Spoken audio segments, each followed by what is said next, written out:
Shrimad Divine Grace Bhakti Siddhanta Saraswati Goswami Maharaja Ki Jai, Ananta Gaudiya Vaishnavinda Ki Jai, Namacharya Shlahadadas Thakur Ki Jai, Prem Se Kaho Shri Krishna Chaitanya Prabhu Nityananda Shri Advaita Gadadhar Shri Vasudeva Gaura Bhaktivinoda Ki Jai, Shri Shri Radha Krishna Gopinath Shamakunda Radhakunda Giri Govardhana Ki Jai, Vrindavan Dham Ki Jai, Navadvip Mayapur Dham Ki Jai, Ganga Jamunamaya Ki Jai, Tulasi Devi Maharani Ki Jai, Samaveda Bhakta Vrinda Ki Jai, Harinam Sankirtana Ki Jai, Brihat Madanga Ki Jai. All glories to the assembled devotees, all glories to the assembled devotees, all glories to the assembled devotees, all glories to Sri Sri Guru and Gauranga, all glories to Srila Prabhupada. Om Namo Bhagavate Vasudevaya. Om Namo Bhagavate Vasudevaya. Om Namo Bhagavate Vasudevaya. Reading from Srimad Bhagavatam, first canto, chapter 18, text number 49. Iti putra kritagena. Iti putra kritagena. Sonu tapto mahamuni. Sonu tapto mahamuni. Swayam viprakrito ragya. Swayam viprakrito ragya. Naivagam tad achintayat. Naivagam tad achintayat. Iti putra kritagena. Sonu tapto mahamuni. Swayam viprakrito ragya. Naivagam tada chintayat.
Vaishnavis.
Iti, thus, putra, son, krita, done by, aghena, by the sin, sa, he, the Muni, anutapta, regretting, Mahamuni, the sage, swayam, personally, viprakrita, being so insulted, ragya, by the king, na, not, eva, certainly, agam, the sin, tat, that, achintayat, thought of it.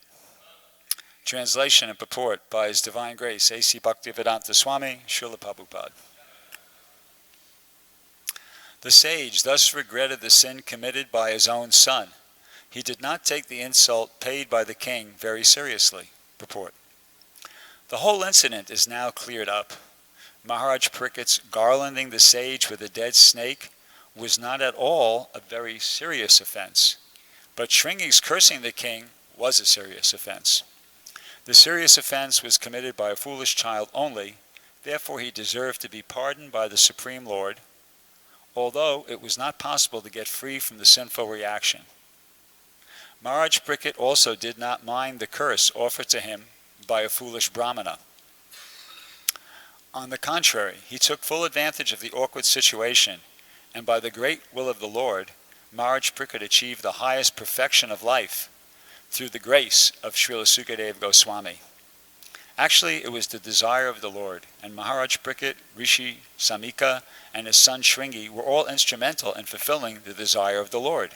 So none of them were put into difficulty, because everything was done in relation with the Supreme Lord. Om Ganatimanandasya Jananjana Shalakaya Chakshuran Militam Yena Tasmai Shri Gurave Namaha Shri Chaitanya Manobishtam Stapitam Yena Bhutale Swayamupakadamayam Dadati Swaparantikam. So here in the last sentence, Prabhupada says, none of them were put into difficulty because everything was done in relation with the Supreme Person. So how can we understand that sentence? Because it seems like, certainly, at least Maharaj Parikshit seems like he's being put into difficulty. He's going to lose his body. He's going to lose his life. I mean, ordinarily somebody would think that's difficult. That's being put into a difficulty. You're going to have to give up your life. So that's him. We're going to get back to him. And then there's, Samika Rishi, we can understand now he's not put in any, he hasn't been put into any difficulty because he was like the most innocent party in the whole thing of the triad there. He just was a sage in meditation. He really was meditating. He wasn't faking it. He actually was meditating. And he got garlanded by the dead snake. He didn't, when he came back to external consciousness, it wasn't him who cursed Maharaj Parikshit. He just was informed by his son that his son had cursed Maharaj Parikshit. He regretted it. He didn't say, good, I'm glad you did that, No, he responded everything in the correct way. He absolutely was faultless in the whole situation. So, and he's not put into any difficulty, Shringi, he was the one who made the big mistake. He overreacted.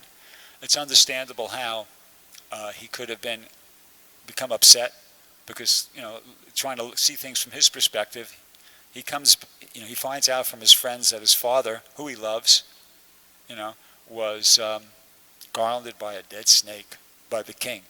So, you can understand how he would take that as an insult. Them's fighting words, he's insulted our family, right? And, but he was old enough and should have taken into consideration the extraordinary circumstances, which is that it was the king who did it, the emperor, and not only that, he was a renowned, great devotee. So he should have been able to, figure that in the equation, which unfortunately he wasn't able to. So he wasn't mature in his discrimination, and he way overreacted. At least that's what we're being, told here in these purports. He way overreacted, and consequently he committed a great offense. So you would think that he's going to be in some difficulty.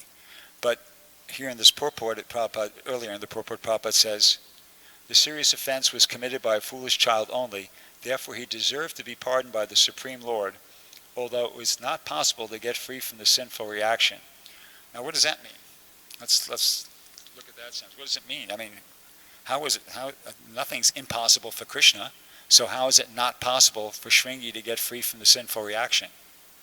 Well, a clue to that is given in the previous purport, where Prabhupada says, Rishi Samika also knew that the Lord does not forgive a person who has committed an offense at the feet of a devotee. The Lord can only give direction to take shelter of the devotee. So, once again, Krishna can do anything. So it's not like he couldn't forgive Shringi if he really, really wanted to.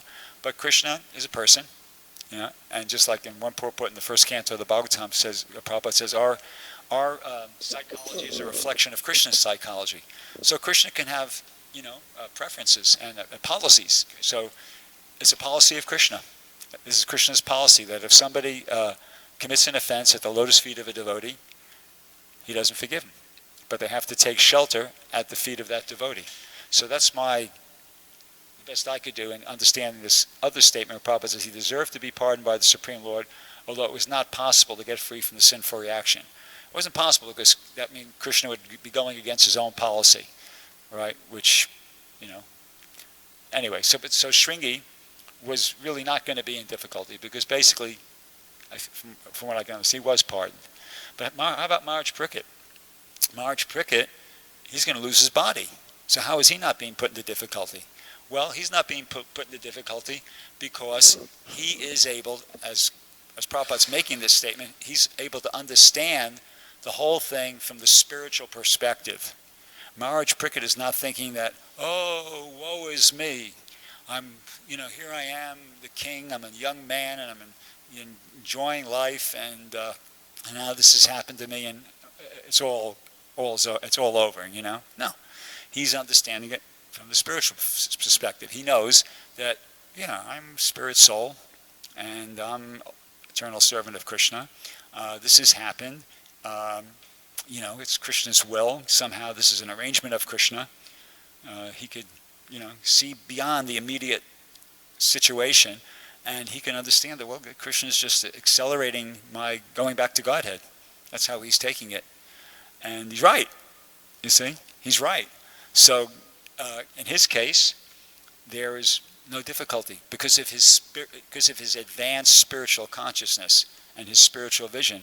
There's no difficulty, right? So, it's all good. Sometimes you hear that expression. I hear it on Sankirtan. When people are refusing me, they go, as they're walking by, they say, it's all good. And actually, they're right.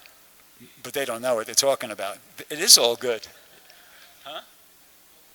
No, it's not all good for them, but I'll explain on the big picture. It is all good, okay, in this sense. It's all good in that Krishna is the Supreme Personality of Godhead. He's in the spiritual world. His body is Sat Chit Ananda, okay? He's there on Goloka Vrindavan, and he's there in his expanded form of Lord Narayan on many Vaikuntha planets.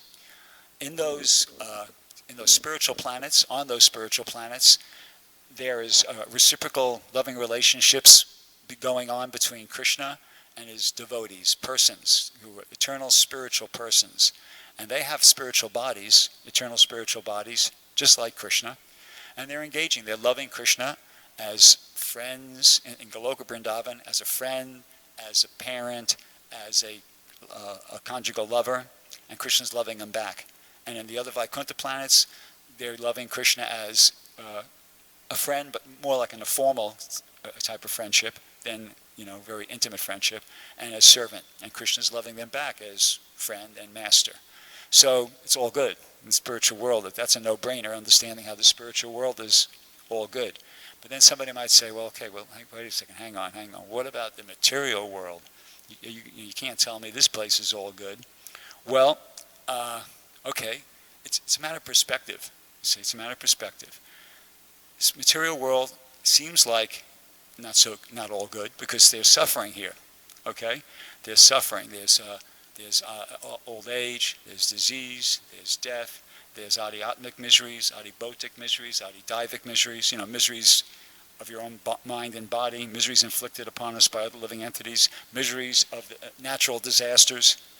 And, so how could somebody say that the material world is all good? And some of these things seem like they're happening with a very, and they, on one level, they are happening with a very malicious intent behind them.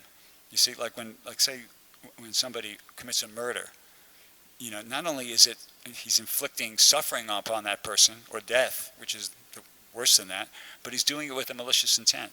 So therefore, throughout history, philosophers have a very difficult time with this one particular problem. It's called the problem of evil.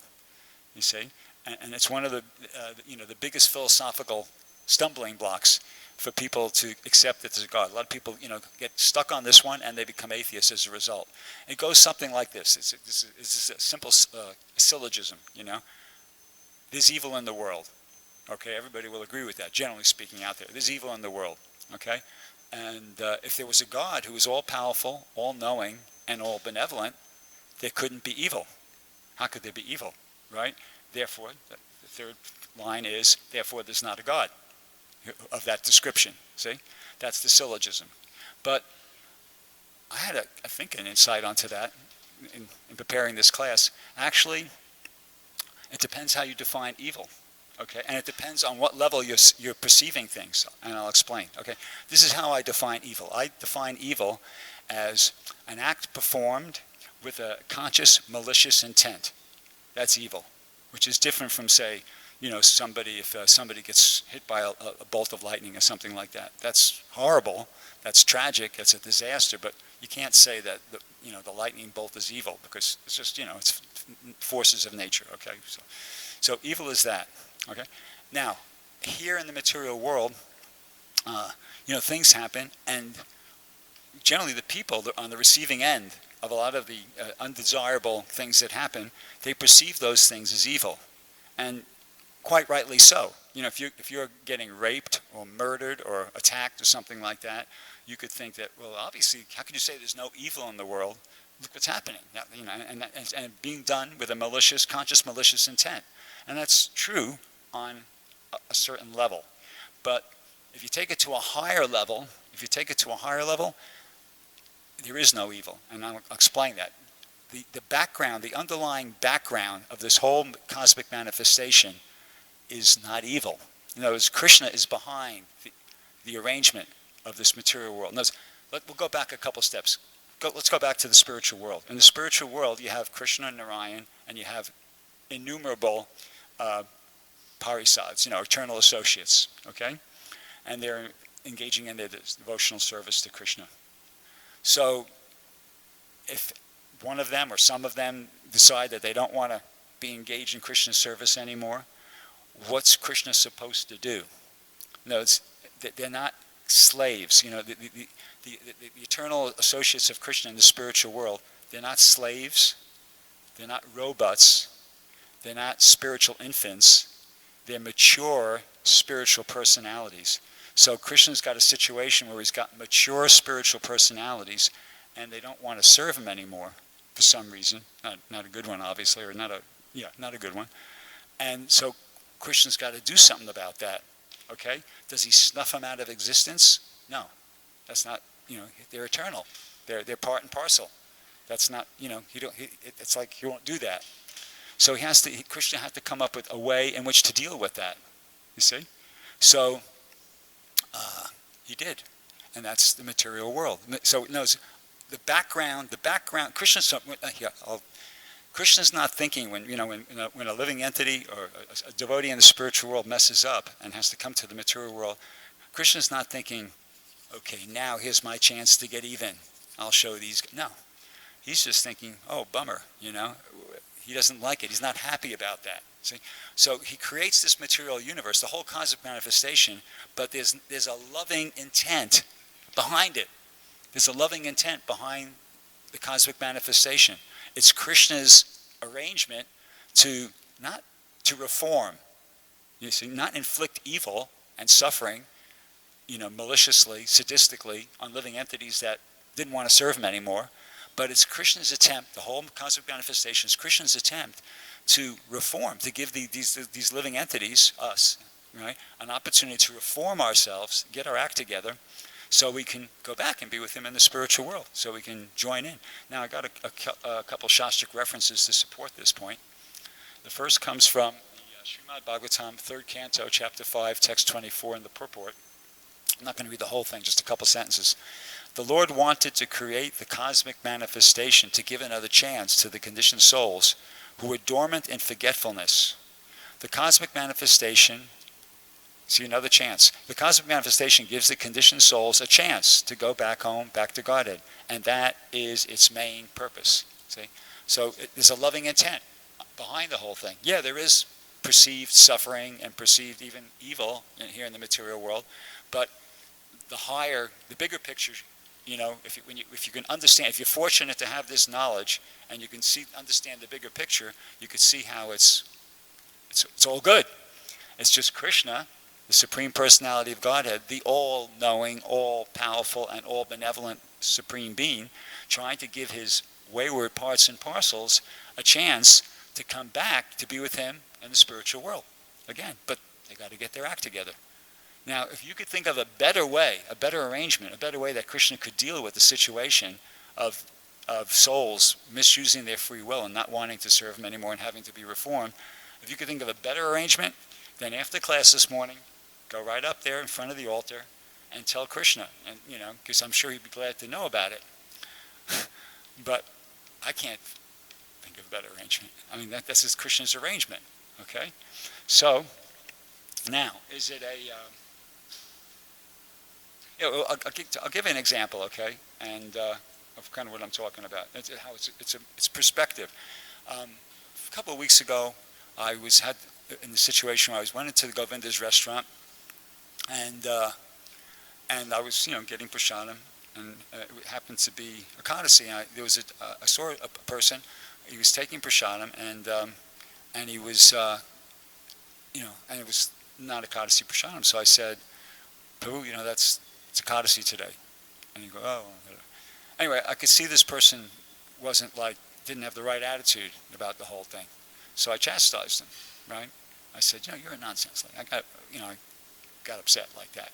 Now, this person is probably thinking, this guy's evil, because he got chastised, right? He's on the receiving end.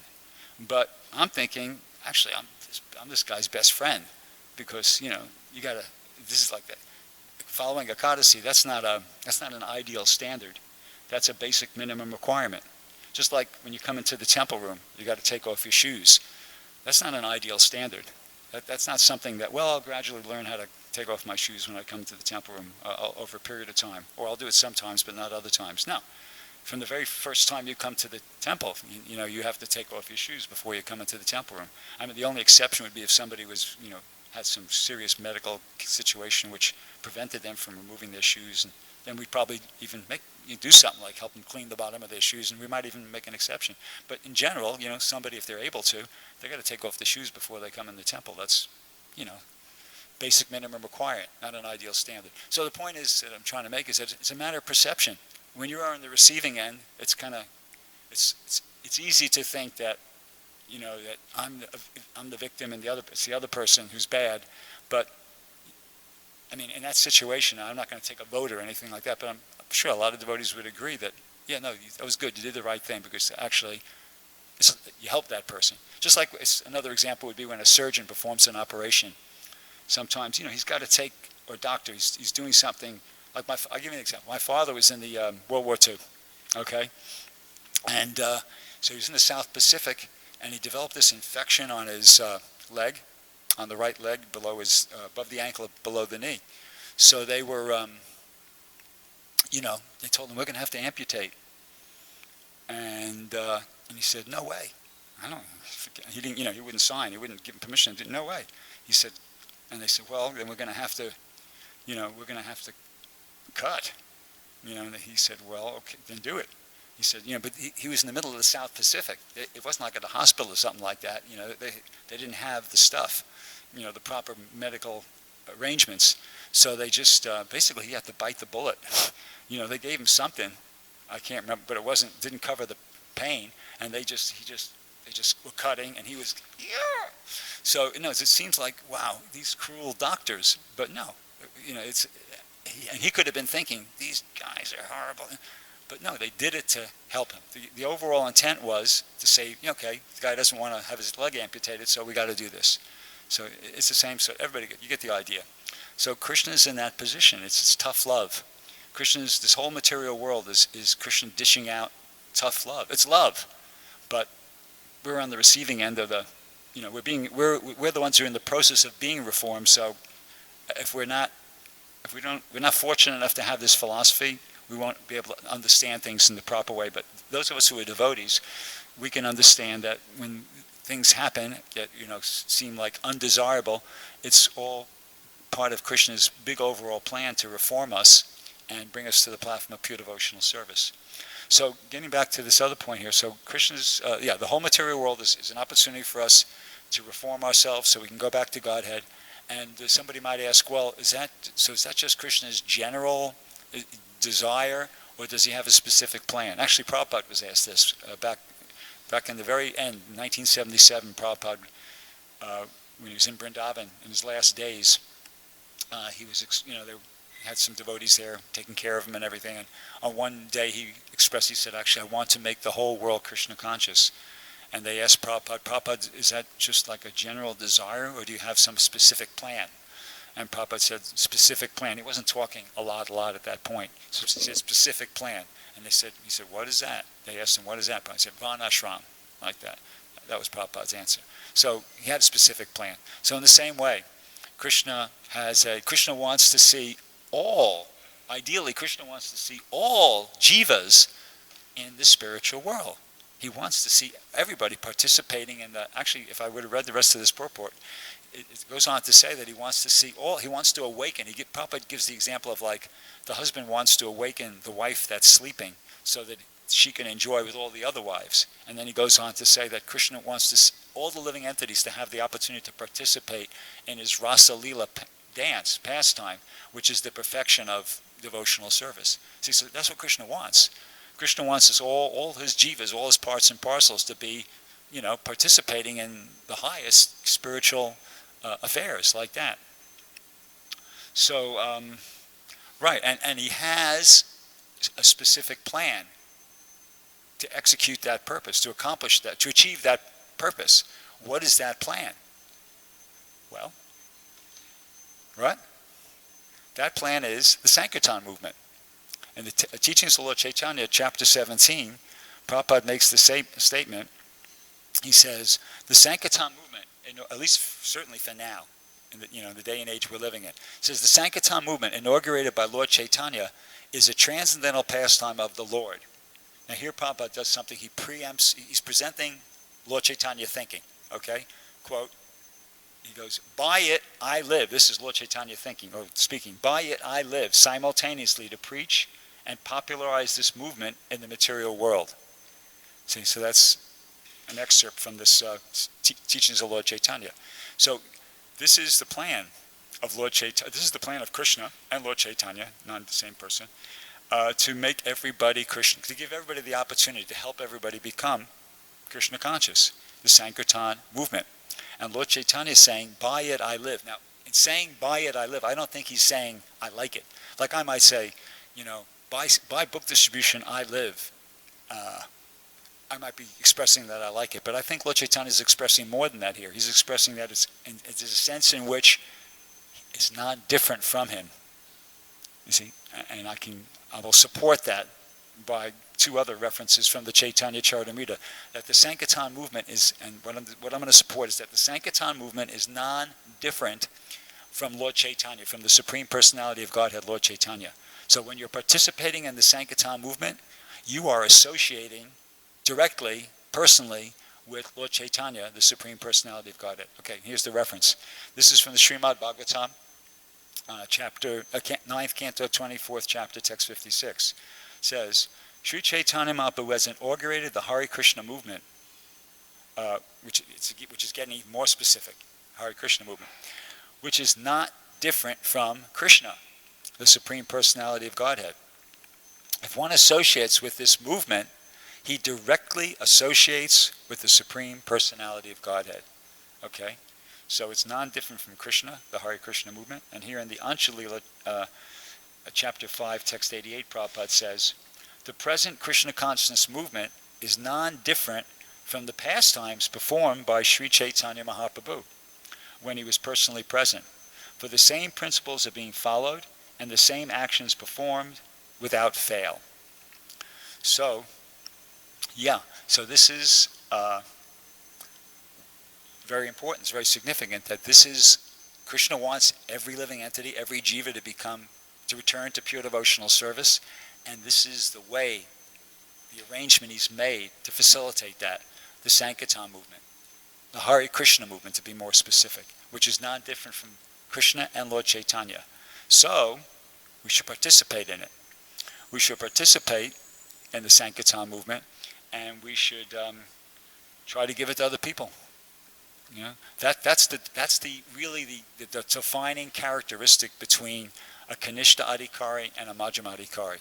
You know, the Kanishta Adhikari worships the deity in the temple and can be serious about devotional service, but what the dividing line, the thing that moves you out of the Kanishta platform and takes you onto the Majjhima platform, is that you feel concerned. You feel like, I got to do something to try to give this to other people. Then you're transitioning from Kanishta to Majjhima, right? There are other things too, you know. There's 4 different things that a Majjhima sees, but that's the driver, you know. That I got to give this to other people. Okay, so we should participate in the Sankirtan movement, and we should try to participate in the Sankirtan movement in such a way that others can benefit from our activity. And that doesn't mean changing your activity. You know, you could be a Sankirtan devotee, you could be like a book distributor and be a Kanishta. It depends on your consciousness, see? I mean, it's a Majjhima activity, right? But if you're going out there thinking, I'm doing this because I want to become famous in the temple, or because I want to keep some of the money, or because I like talking to the women or the men, as the case may be, then, you know, that's not a Majjhima consciousness. Whereas, you know, follow what I'm saying? But you could be back here at the temple, you know, being a pujari, and be in Majjhima consciousness. You could be thinking like, I'm concerned about the people that come to the temple. When you're not on the altar, you talk to them, you try to be friendly and cultivate them. Ayatotis, I don't know how many sets of Srimad Bhagavatams he's distributed. He's back here at the temple, see? But he's in the Majjhima consciousness. So anyway, so that's something there. And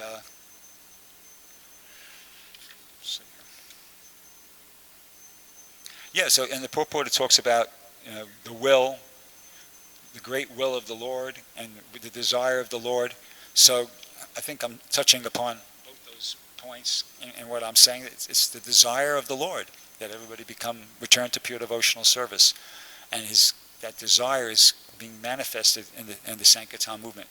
I'll just make a couple closing points here.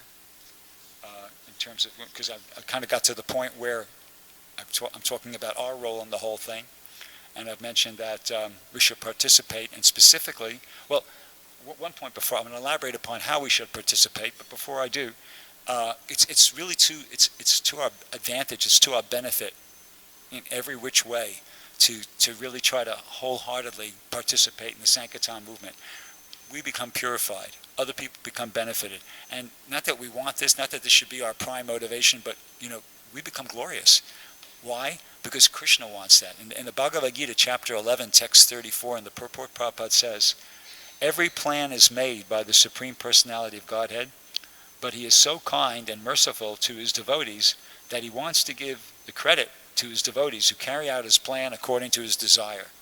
So I remember when I was a brand new devotee, I used to hear devotees saying that actually the books are already distributed. We just have to go out and get the credit. You know, that was the understanding that the movement's already spread. It's because by Lord Chaitanya's desire, and in the same way, the books are already distributed. We just have to go out and get the credit. So it's a win-win-win kind of a opportunity here. You know, you make advancement, other people make advancement, and Krishna recognizes us as his dear devotees and gives us the credit for spreading the Krishna conscious movement. Of course, it's all happening by his potency. Okay, so getting back to the point of our participation, some ideas that occurred to me about how we should participate. And I made like a hierarchy. I thought of 4 different qualities that are very important in participating in the Sankirtan movement. And I'll present them in like a sequential. I think they come to they should be presented in this sequence. First and most important is willingness. That's the beginning. You have to have willingness. That's the first qualification. Willingness means that you hear this philosophy and you're willing to give it a go. You're willing to do some service, chant or do something to help or whatever. That's the first. Second thing, when you kind of got that one going, reliability. It's one thing to be willing, but then you have to be willing, and then you should be trying to cultivate the quality of reliability, which means that you could be counted on to do what it is that you say you're going to do when it's supposed to be done, and do it in an honest way, do it in a with integrity like that. That's the next quality. The third quality is competency. Because once you've kind of got those 2 under your belt to a certain extent, you're willing, you're going to do it properly, and then you should get good at it.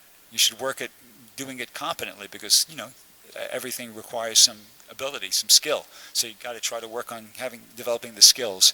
And then the fourth one, is to do it with a favorable attitude. That's important, favorable attitude, and do it in such a way that you're trying to please the spiritual master. You're trying to please the devotees, and then that's it. I think when you got those 4 under your belt, then you're well along the way to pure devotional service.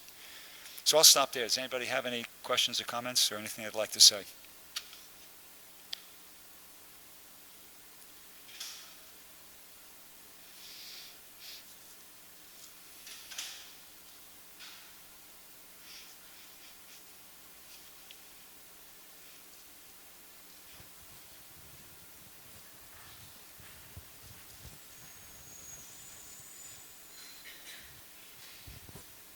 Thank you for a very well thought out class. I understood that the evil is not malicious coming from Krishna, that it's an agency of Krishna, that in the material world there's evil, and it's an agency for our rectification, that he has no evil intent in the things that happen to us. He has no malice. But we see that in the material world, human beings have amazing, like really surprising amount of malice toward each other. Correct. So it's sometimes it's kind of hard to divide that from Krishna. That like why do we have that potential within us to have such horrific malice toward one another when Krishna doesn't have that quality at all? Well, I try to kind of touch upon that or really talk about that during the class. When I was describing how you got pure devotees, they're not slaves, they're not robots, they're not spiritual infants, they're mature spiritual beings, and they decide not to serve Krishna, or they do something that requires that they leave the spiritual world, and this is the arrangement that Krishna's made as part of the Reformation program. Obviously it's all arranged, it's designed by Krishna ultimately. It's not something that happened out of his control.